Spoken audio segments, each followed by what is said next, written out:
Hi, my name is Bill Gordon. I'm the instructor trainer at the NOAA Diving Center in Seattle, Washington. The video you're about to watch contains 10 of the skills you will be required to perform during your checkout dive. They are intentionally performed in slow, exaggerated motion to give us the opportunity to demonstrate or highlight some of the more important sub-skills. Every diver in the NOAA diving program needs to be proficient in these fundamental skills. The skills we will talk about are mask clearing, regulator recovery, controlled descent, controlled ascent, use of an alternate air source, buddy breathing, use of NOAA's redundant air supply system or RAS, weight belt remove and replace, and scuba unit remove and replace. Although these skills are not specific to NOAA, they are part of the training that every diver should receive. These skills are the foundation of safe diving.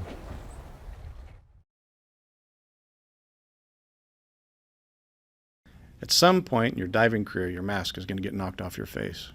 Maybe you're following somebody too closely and you get kicked in the face. That's your fault. Or your mask strap breaks. Things just happen. And of course, your mask may fog and water may leak in. In this video, we're going to demonstrate how to remove and replace your mask. To clear the fog from the inside of your mask, break the seal on the top and let water enter. To clear the mask, apply pressure to the top, relieve pressure from the bottom, and as you roll your head back, exhale through your nose. Notice how when the water comes in contact with the lens, it clears the fog. We do this skill so we can see when we're underwater. Make sure when you exhale, you leave a space between the bottom of your nose and the inside of the nose pocket. So, break the seal, let water enter the mask, apply pressure to the top, relieve pressure from the bottom, and as you exhale, roll your head back. Now when we remove a mask, first you flood it and then pull it away from your face. To replace the mask, you can either put the mask against your face and form a seal and then put the strap on, or you can put the strap on and then put the mask on your face. If you're wearing a hood, make sure that the mask only comes in contact with your face. If the mask goes from your face and over your hood, it will leak where the two meet. So apply pressure to the top, relieve pressure from the bottom. As you roll your head back, exhale through your nose. That's how you clear a mask.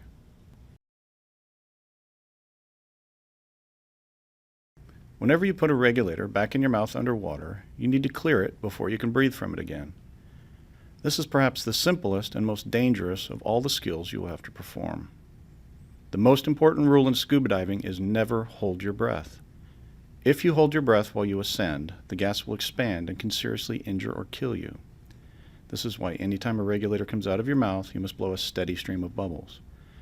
This has to be a habit. It needs to be performed from muscle memory. It has to happen without thinking in order for you to be a safe diver. Never hold your breath when you're scuba diving. In this video, we're going to demonstrate the two methods for clearing a second stage. The first method is the blast method. The second method is the purge method. Remember, anytime a regulator is out of your mouth, you must blow a steady stream of bubbles. This is the blast method. You take the regulator out, point it mouthpiece down so it doesn't free flow, a steady stream of bubbles. To clear the second stage, you simply cough forcefully through it.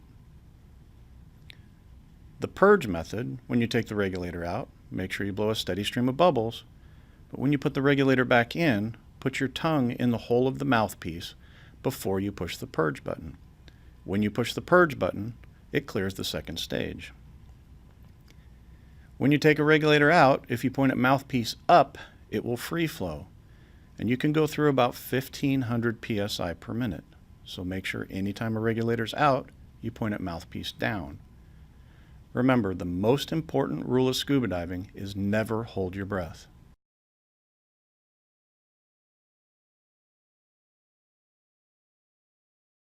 At some time in your diving career, your regulator is going to get pulled from your mouth, and you'll have to know how to retrieve it. Something might get caught on a regulator hose, or you might run into something. It will happen. The important thing is not to panic. Just remember to keep blowing a steady stream of bubbles, while you recover your regulator, and never hold your breath. If for some reason your regulator falls out of your mouth and you need to recover it, there are several ways to do this. In this video, you will see the following methods: the right hand sweep, the tank tilt, and the invert method. Here, the diver's taken the regulator out of their mouth and thrown it over their right shoulder. Notice that the diver is always blowing a steady stream of bubbles. To recover the regulator using the right hand sweep method, the diver leans to their right. Notice how the hose falls away from the diver's body, making room for their right arm, and then does a big sweep, ending up with their hand pointing straight up. 95% of the time, that hose is going to be on your right shoulder when you go to find it with your left hand. That was the right hand sweep method. Here again, diver takes the regulator out, but this time puts it back behind their head. Notice the steady stream of bubbles. Anytime a regulator is out of your mouth, you must blow a steady stream of bubbles. You cannot hold your breath. For the tank tilt method, you reach back with your left hand, grab the bottom of the scuba cylinder or the bottom of your BC jacket, and with your right hand, reach over your shoulder and find the first stage. Once you find the first stage, the hose in the front of the first stage on the right side is the hose you're after. That will get you to your second stage. Watch again. Diver takes the regulator out, puts it back behind their head, but here, they're not able to find it. You look and look and look, you can't find it. We have other options. Just think about it. Up front, we have our alternate air source, or our atomic, that we can breathe from. Until you find your primary regulator, whichever method you use, go ahead and breathe from your atomic. You get smart points for this. Notice that anytime a regulator is out of the diver's mouth, they blow a steady stream of bubbles. You may be ascending while you're doing this skill. Now, if that method doesn't work, there's another method. It's called the invert method. So here, the diver wasn't able to find it, so we invert. There's a little swirl to help that hose go around your snorkel. That will free your regulator from back behind your head.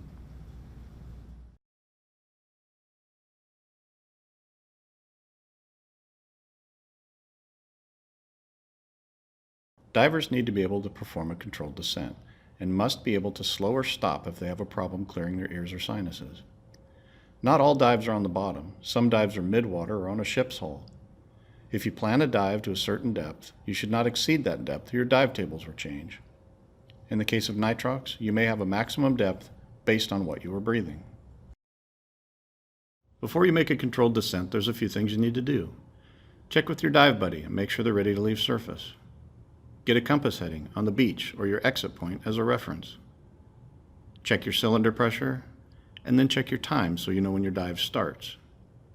To make a controlled descent, put your inflator, deflator high up above your left shoulder and vent air from your BC until you start to descend. On the way down, if you need to, you can add small bursts of air to your BC to control your descent. When making a controlled descent, we always keep our feet beneath us, so if we need to use our fins to slow or stop our descent because of ear or sinus issues, we can. Also, when descending, we only descend as fast as the slowest diver in a team, and we always stay together as buddy teams when diving. That's a controlled descent.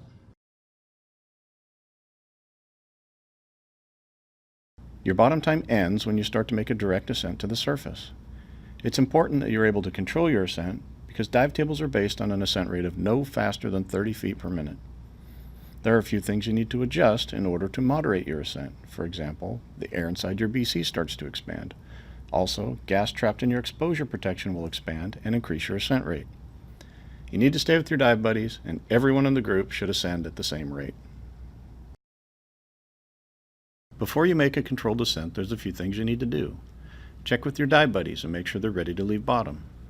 Check your cylinder pressure, and then check your dive time so you know when your dive ends.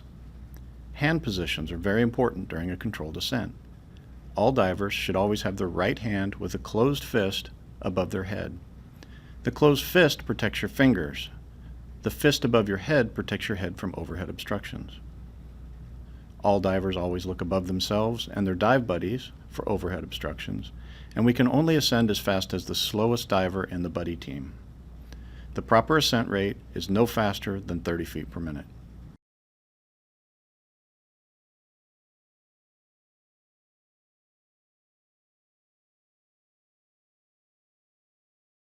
When the divers get to the surface, the first thing they do is inflate their BC so that they're positively buoyant.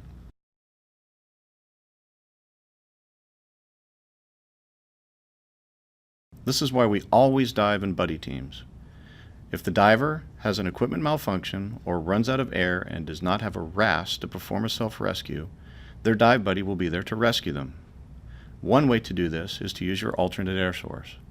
At NOAA, we use the Atomic SS-1 as an alternate air source inflator. We often refer to it as the Atomic. When using the Atomic, the donor breathes from their alternate air source and passes off their primary regulator to the out-of-air diver. Here, the diver on the right has run out of air. The diver on the left is the donor and offers up their primary regulator. Both divers go to proper hand positions. Let's look at where the atomic is. In the case of the donor on the left-hand side, the donor's breathing from the atomic, and the donor can also add or subtract air from their BC. The recipient, the person out of air, has their inflator high up above their left shoulder, because as they make an ascent, they may need to vent air from their BC as they go up. Also, when they get to the surface, they need to find their alternate air source inflator so they can orally inflate their BC. So here we see the right hand is right hand to left shoulder, and looking straight down, you see the hookup.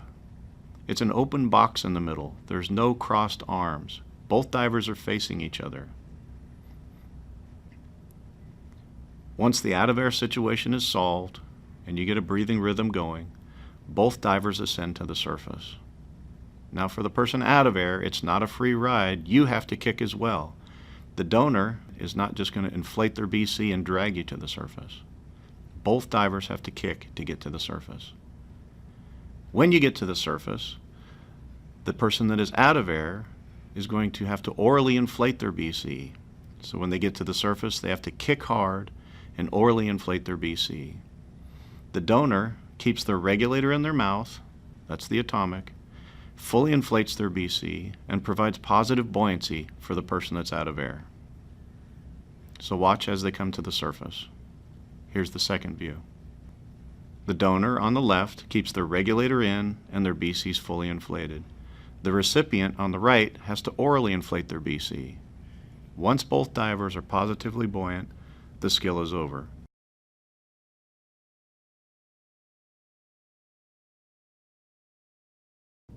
This is why we always dive in buddy teams. If a diver has an equipment malfunction or runs out of air, their dive buddy can rescue them. If the diver who has run out of air does not have a Rafts and cannot perform a self-rescue, their dive buddy will need to help them. If your alternate air source is not working or your dive buddy does not know how to use it, your next best alternative is to share your primary regulator. We call this buddy breathing. Here we see the diver on the right has run out of air. The diver on the left is the donor. The diver on the right is the recipient. Notice the hand position. Here the donor keeps control of the regulator by holding on to the second stage hose where it hits the second stage body. The recipient holds on to the donor's wrist. Think of this skill as if you're doing it in dark water where you can't see. The only time you would let go of that regulator or that wrist is in order to purge it. Other than that, you're going to keep control of it all the way to the surface. When you pass the regulator mouthpiece down so the second stage doesn't free flow. Anytime there's not a regulator in your mouth, you need to be blowing a steady stream of bubbles. So here, 2 quick breaths, mouthpiece down, 2 breaths, mouthpiece down so it doesn't free flow. Hand positions. Every hand is busy. The person that is out of air is reaching straight across to the donor's left shoulder strap, being careful not to trap their alternate air source hose. The donor is holding their alternate air source inflator high up above their left shoulder. Here, the diver can control the buoyancy as both divers head to the surface. Remember, the person that is out of air will not be able to add air to their buoyancy compensator.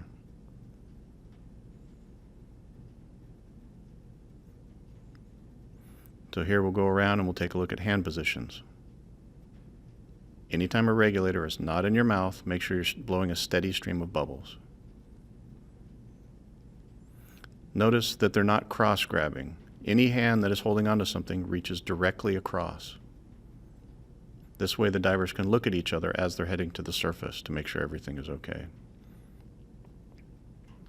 After you've established a rhythm, 2 quick breaths, pass the regulator across, mouthpiece down, then the divers will begin to make their ascent. Now, if you're the person out of air, it isn't a free ride to the surface. You still have to kick. The person that's the donor that still has air, when they get to the surface, will fully inflate their BC and keep the regulator in their mouth, being prepared to be used as a buoy. The person that's out of air has to breathe from ambient or surface air and orally inflate their BC. The donor keeps their regulator in their mouth and also pushes up on the recipient. A surface view, we see the diver on the right, out of air, kicking hard and orally inflating their BC. The donor keeps their regulator in and has their BC fully inflated.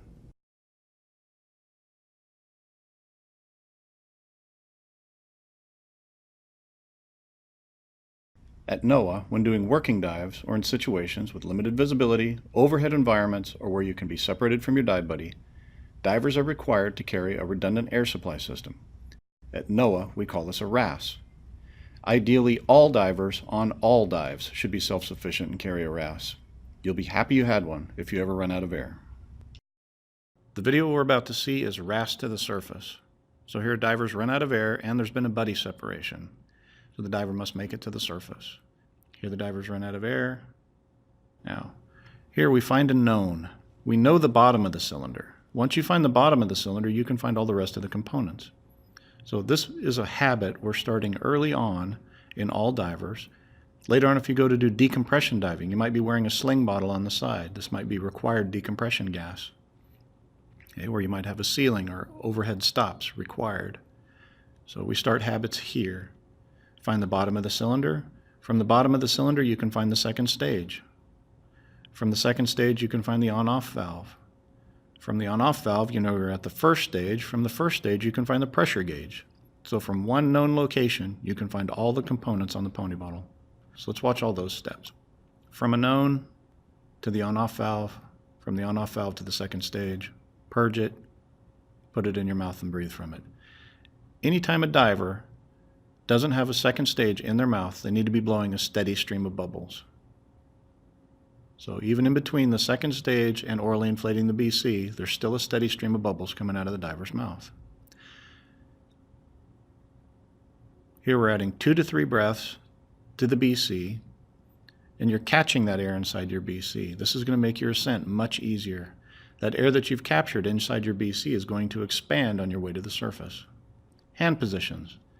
Here we have the right hand with a closed fist up above our head. A closed fist protects your fingers. A closed fist also protects your head from overhead obstructions.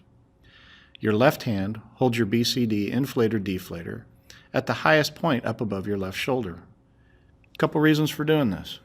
As you're ascending to the surface, the air trapped inside your BC is going to expand. You may need to vent some air from your BC to slow down your ascent. Also, when you get to the surface, you have to orally inflate your BC. So when you get to the surface, you've already located the thing you have to blow air into. That's the alternate air source inflator, or the second stage, located in your left hand. Now here you'll see as the diver ascends towards the surface, less and less effort is required. The air trapped in the BC is starting to take over. Still, when the diver gets to the surface, go ahead and take the second stage out, and you take breaths from ambient air, and you blow that air into your BC.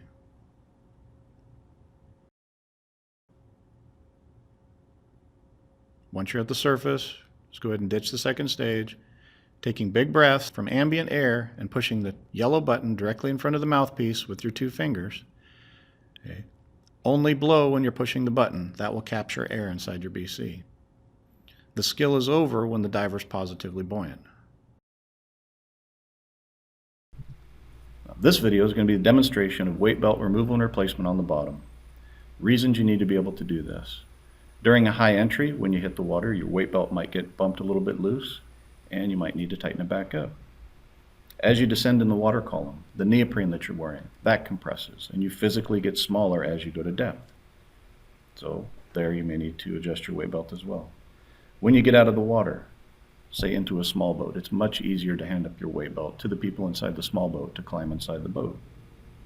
So these are just a couple of examples. Belt remove and replace. First thing we need to do, make sure to let all the air out of our buoyancy compensator, or BCD. You want to be as negative as possible on the bottom when you're doing this skill. With your right hand, you're going to reach around the front, you're going to pop open the buckle, and as you take the weight belt off, make sure and keep it on top of you. Keep the weight on top of you during this entire skill. Make the equipment do the work. When you go to put your weight belt back on, you roll away from the belt, keeping the weight on top of you. Make the weight belt do all the work. You slide the weight belt up, and then before you do the buckle, make sure that your gauge console or your alternate air source or octopus isn't trapped underneath the belt. The trick here is making the equipment do all the work for you. We'll take a look at this from another view. This is side view. Same thing, all the air out of your BC. And with your right hand, reach around the front, pop the buckle, but immediately put the weight back on top of you. It's really important that you do this with the proper technique. These are light belts here. These might be 12 or 16 pound belts. When you're doing this skill in cold water, you might be wearing a 25 to a 35 pound weight belt. The technique is just massively important there. Again, make sure not to trap your gauge console or your alternate air source or octopus.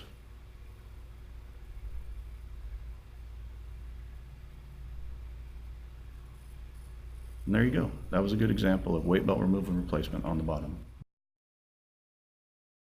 BCD remove and replace. A couple reasons you'd want to be able to do this. First of all, it's one of the required skills that you need to do during your checkout dive. But also what's built into this skill is the muscle memory, where you learn where everything is and how the buckles and clips on your BC work. And also when you get into week 2 of the class, some of that muscle memory is relied upon for the rescue portion. Because during rescue, you have to undo buckles and clips and loosen shoulder straps and remove the BCD from the diver as you do a complete rescue. So that's the reason we do it like this. BCD remove and replace. The first thing you want to do is let all the air out of your BC.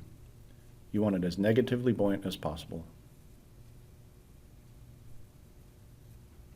And you're going to loosen up the shoulder straps. You have a buckle over each shoulder. You want the shoulder straps as open as far as possible. That makes this skill much easier. Next thing you're going to do is take your gauge console. Notice how it runs underneath your left shoulder strap and underneath your left arm. You're going to back that out and put it in your BC pocket. Then at your waist on the front, there's a plastic buckle. Undo that. Underneath that is a Velcro cummerbund. Undo that as well. Now remember, the scuba unit, the regulator comes over your right shoulder. So we want to take this off like a jacket, taking your left arm out first. That way you can keep the regulator in your mouth during the entire skill. Then with your right hand, reach back behind you. Either grab the bottom of the scuba cylinder or the bottom of your scuba jacket and take it off like we just did here. Check and make sure there's nothing wrapped around your first stage, that your cam band is done properly. And then to put it back on, put your right arm in first. Remember, the regulator hose comes over your right shoulder. Then with your right hand, push the scuba unit up against your back and hook down with your left hand, trying to find that large shoulder strap hole. Then find the cummerbund up front, do the Velcro cummerbund, and then the buckle that's in front of that. And remember, we put our gauge console in our BC pocket. That way it can get tangled up front when we want to put our scuba unit back on. Reach back and find your gauge console, run it underneath your left arm, in between the BC shoulder strap and your body, and then tuck it on the opposite side. and then you can tighten down both of the shoulder straps on your BC. And that's scuba unit remove and replace.